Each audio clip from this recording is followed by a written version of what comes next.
والصلاة والسلام على سيد الأنبياء والمرسلين وعلى آله وأصحابه أجمعين، أما بعد. أعوذ بالله من الشيطان الرجيم. بسم الله الرحمن الرحيم.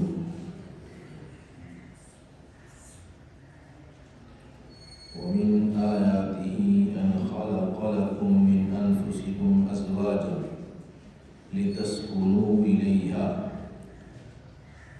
وجعل بينكم مودة ورحمة إن في ذلك لآيات لقوم يتفكرون. صدق الله العظيم.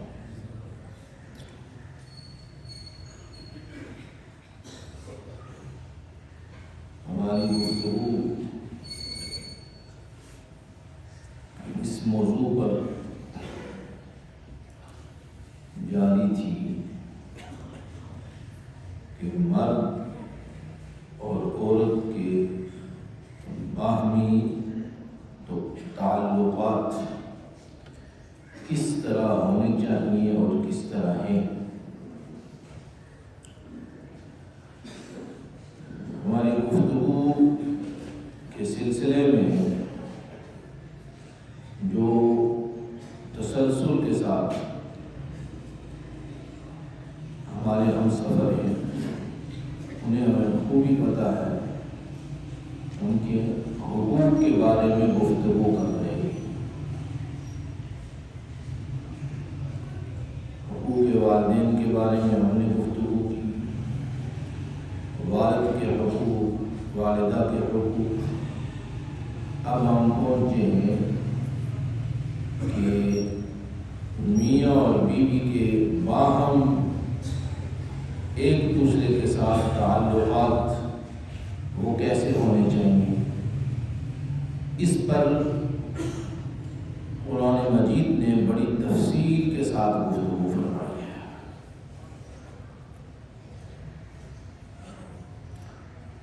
ارشاد فرمایا وَمِنْ آیَاتِهِ،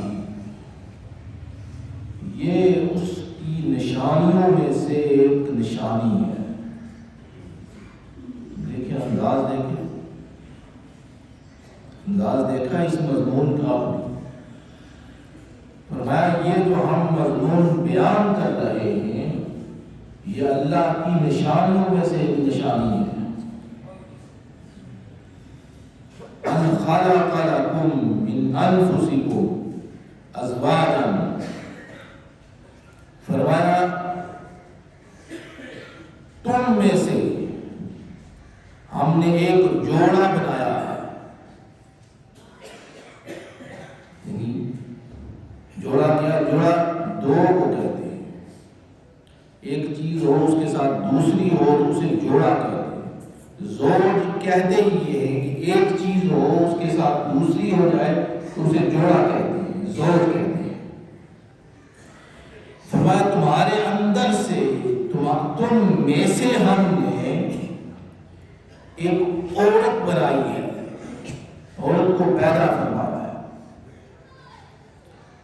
فرمایا اس کا مقصد کیا تھا؟ لِتَسْكُنُوا إِلَيْهَا، کہ تم اس کی طرف رغبت کرو اور سکون حاصل کرو اس سے. ایک مقصد بیان فرمایا.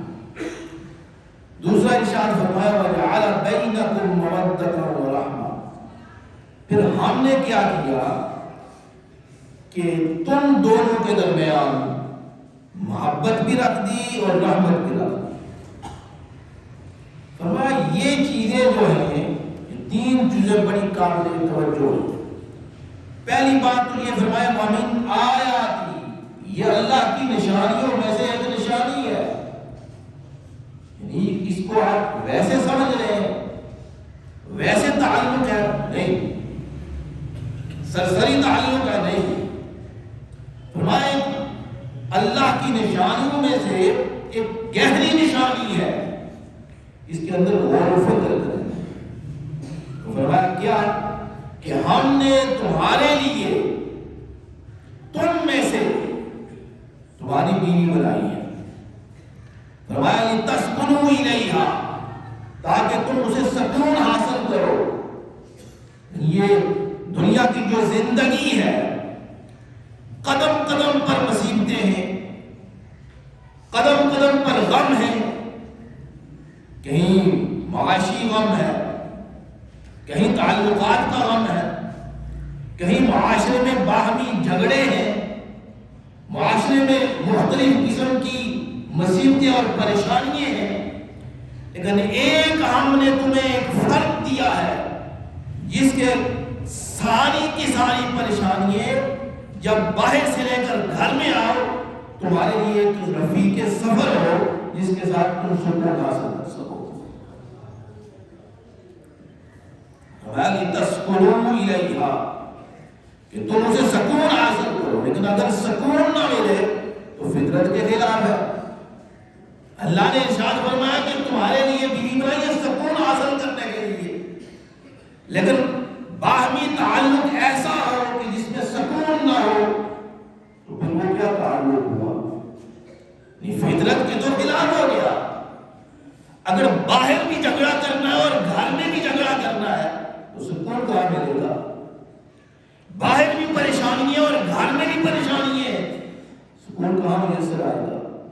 معاشرے میں بھی جھگڑے ہیں، بے سکونی ہے، اطمینان نہیں، تو گھر میں بھی اگر بے سکونی ہوگی، بے اطمینانی ہوگی تو پھر کہاں سکون ملے گا؟ تو ارشاد فرمایا لِتَسْكُنُوا إِلَيْهَا، کہ ہم نے اس لیے بنایا کہ تم گھر جاؤ اور جا کر سکون حاصل کرو۔ لہذا اس کا باہم تعلق ہے، باہم میاں اور بیوی دونوں کا آپس میں اپنے اپنے رویے میں نظر ثانی کرے۔ اگر اس کی طرف سے تمہیں سکون نہیں ملتا تو اس کی غلطی ہے، اگر آپ کو سکون اس کی طرف سے نہیں ملتا، اس کو آپ کی طرف سے نہیں ملتا، دونوں میں غلطی کو اللہ تعالیٰ نے یہ ارشاد فرمایا کہ اس باہمی تعلق کے اندر ہم نے محبت رکھی ہے۔ اس کا مطلب ہے ہم محبت خود اس کو جدا کر رہے ہیں، ختم کر رہے ہیں۔ اللہ نے ارشاد فرمایا کہ سکون ہم تم دونوں کے اندر رکھا ہے، مودت ہم نے رکھی ہے، رحمت ہم نے رکھی ہے، لیکن اگر رحمت نہیں ہے، مودت نہیں ہے، سکون نہیں ہے تو اس کا مطلب یہ ہے کہ دونوں کے اندر کچھ غلطی ہے۔ ان غلطیوں کا ازالہ کریں، ان غلطیوں کا ازالہ کریں۔ یہ فطرت کے خلاف ہے۔ فطرت نے ارشاد فرمایا کہ ہم نے تمہیں سکون دیا، مودت دی، رحمت دی، تم اس در پہ اس کے پیچھے لگے ہوئے کہ سکون کو ختم کیا جائے، مودت کو ختم کیا جائے، رحمت کو ختم کیا جائے۔ یہ فطرت کے خلاف ہے، اللہ کا یہ حکم نہیں ہے۔ فرمایا وَمِنْ آیَاتِهِ، یہ اللہ کی نشانیوں میں سے نشانی ہے کہ تمہارے اندر سے ہم نے ایک ایسا فرد بنایا جس کے ساتھ تم سکون حاصل کر سو، مودۃ ورحمہ۔ تو فرمایا کہ یہ مودت بھی محبت بھی رکھی ہے اور رحمت بھی رکھی ہے۔ فرمایا ان فی ذلک لآیات، فرمایا یہ اللہ کی نشانیاں ہیں، اللہ کی نشانیاں ہیں، علامات ہیں، لقوم یتفکرون، جو اس کی سوچ ہے، اس کی سمجھ ہے، جس کی عقل ہے، فرمایا جس کو ہم نے عقل دی، سوچ دی، فکر دیا، فرمایا وہ سوچے کیسے سکون حاصل کرتے ہیں، کیسے سکون ملتا ہے۔ تو یہ اللہ تعالیٰ نے زوجہ کے اندر، باہمی تعلق کے اندر اللہ نے یہ چیزیں رکھی ہیں۔ تو اس میں اندر تین لفظ جو ہے وہ بڑے قابل توجہ ہیں، ایک سکون، ایک محبت اور ایک رحمت۔ بڑے بڑے اگر فلسفے بیان کیے جائیں کہ باہمی بڑے تعلقات ہیں، حاصل بحث نہیں ہو سکتی۔ بس یہ تین لفظ اگر سمجھ آ جائیں اور ان کی حفاظت کریں تو یہ باہمی تعلق جو ہے یہ سارے کا سارا سمجھ آ جائے گا۔ اور اللہ تعالیٰ نے خاص اغراض کے لیے یہ باہمی تعلق بنایا ہے۔ ایک اور مقام پر ارشاد فرمایا یہ ارشاد فرمایا ایک اور مقام پہ ارشاد فرمایا ہن لباس لکم وانتم لباس لہن. ایسے ایسے الفاظ ہیں.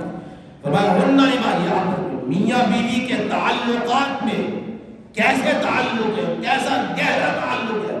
فرمایا ہن لباس لکم، اور تمہیں یہ ارشاد فرمایا یہ خاوند تمہارے لباس ہیں، وَأَنْتُمْ لِبَاسٌ لَهُنْ، اور تم ان کے لباس ہو.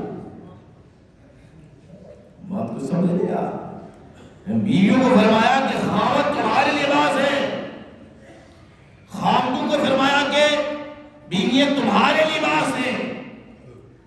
اب یہ لباس جو ہے اس کا انسانی جسم کے ساتھ کتنا گہرا تعلق ہے. اسے کبھی جدا کر سکتے ہیں؟ ننگے ہو سکتے ہیں؟ نہیں ہو سکتے. لباس کی ضرورت ہے، لباس ضروری ہے. اللہ نے مثال ایسی بیان فرمائی، فرمایا نہ عورت تمہارے بغیر رہ سکتی ہے نہ تم اس کے بغیر رہ سکتے ہو. وَهُنَّ لِبَاسٌ لَكُمْ وَأَنْتُمْ لِبَاسٌ لَهُنَّ، باہمی تعلق کی خوش اسلوبی ہے. یعنی کتنا گہرا تعلق ہے، ایک دوسرے کے تم لباس ہو.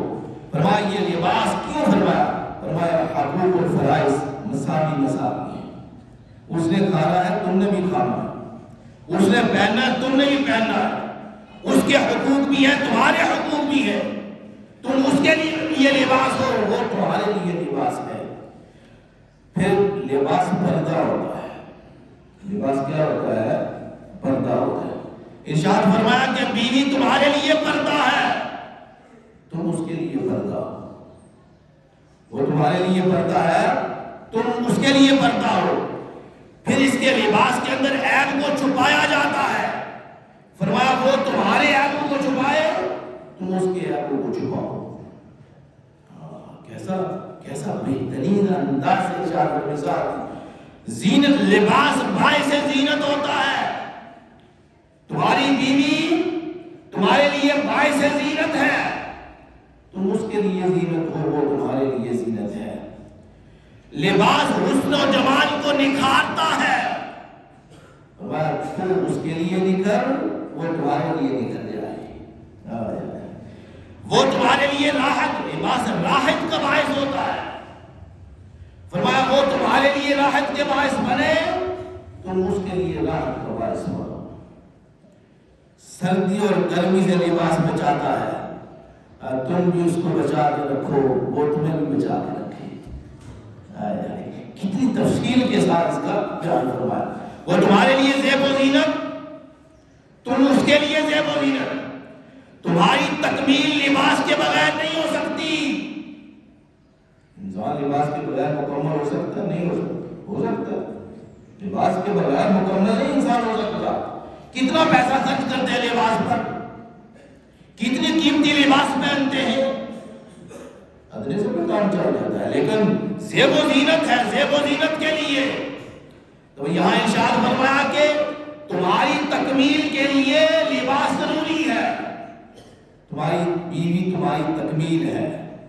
اس کی تکمیل وہ مکمل خاوند کے بغیر نہیں ہو سکتی، تم مکمل بیوی کے بغیر نہیں ہو سکتے. تو یہ ارشاد فرمایا کہ یہ تمہارے باہمی تعلق جو ہے وہ کتنے گہرے ہیں.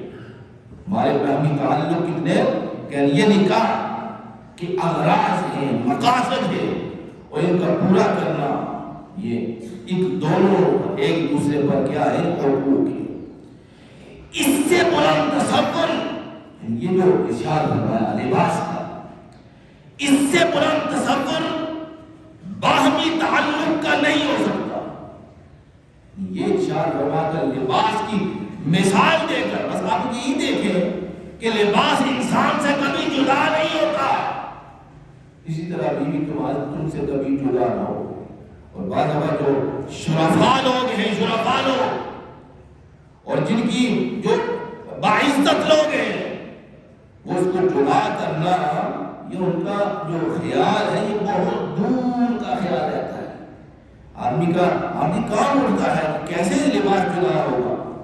ادھر آدمی کام اٹھتا ہے کہ بیوی کیسے مجھے جدا ہوگی. لہٰذا اللہ تعالیٰ نے ایک اہم تعلق کو بیان فرمایا بڑی تفصیل کے ساتھ. یہ اعلیٰ بیان ہے، یہ اعلیٰ بیان ہے. کس کے لیے؟ عورت کے لیے بھی اور مرد کے لیے بھی. یہ بلند مقام ہے عورت کے لیے بھی اور مرد کے لیے بھی. اور باہمی تعلق کا پیمانہ اتنا بلند ہے کہ اس سے بغیر تصور نہیں ہو سکتا. اسلام ایک دین ہے، مکمل ہے، ضابطہ حیات ہے. ویسے باتیں ملت کی بیٹیوں کو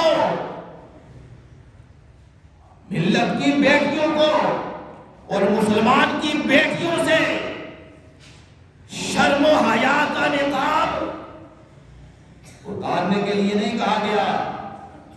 ہماری بیٹیاں ہماری عزتیں ہیں. یہ کیا ہوا؟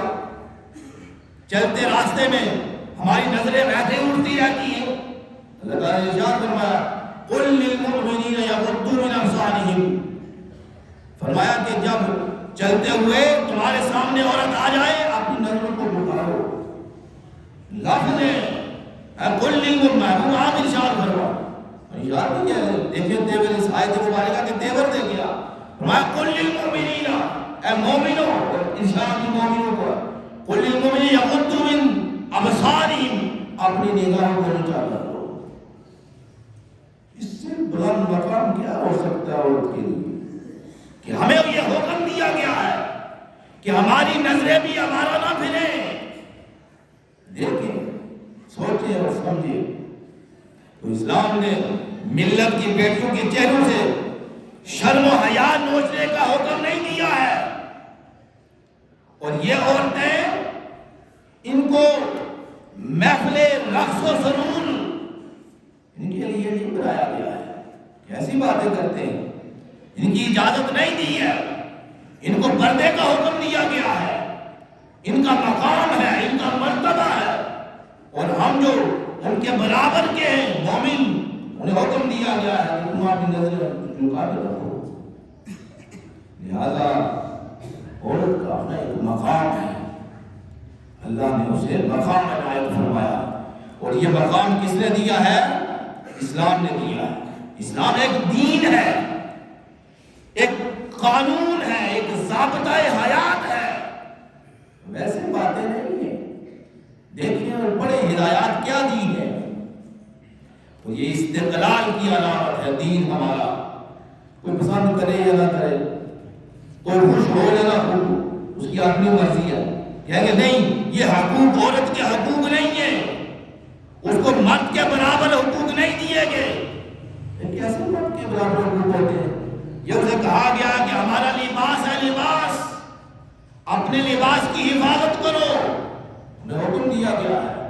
ہمارا حسن و جمال ہے، اپنے حسن و جمال کی حفاظت کرو. اس سے بڑھ کر کیا مثال ہو سکتی ہے؟ یہ اسلام ہی دے سکتا ہے، اس کے علاوہ کسی دین نے نہیں دی ہے.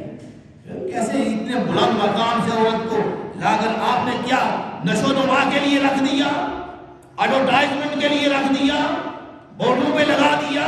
اور کیا یہ ہماری تجارت ہو، بیع و شراء ہو؟ اور اس کو آپ اتنا نیچے گرا دیا کہ بس اس کو یہ ایڈورٹائز کے لیے رکھ دیا گیا. نہیں، ہمارا دین یہ نہ. کوئی آدمی جو ہے وہ سوچے اور سمجھے. یہ جو لفظ ہے نا، ہن لباس لکم وانتم لباس، خدا کی قسم اگر سنہری حروف سے لکھ کر سامنے رکھ دیا جائے اور یہ کہہ دیں کہ اس سے بڑھ کر کوئی عورتوں کے حقوق لا کر دکھائے، کبھی نہیں ہو سکتا. ہن لباس لکم وانتم لباس لہم. فرمایا وہ تمہارے لیے لباس ہیں، تم ان کے لیے لباس ہو. وہ تم سے جدا نہیں ہو سکتی، تم ان سے جدا نہیں ہو سکتے. وہ تمہارے حقوق ہیں، تم ان کے حقوق ہو. وہ تمہارے حقوق ادا کریں اور تم ان کے حقوق ادا کرو. اللہ تعالیٰ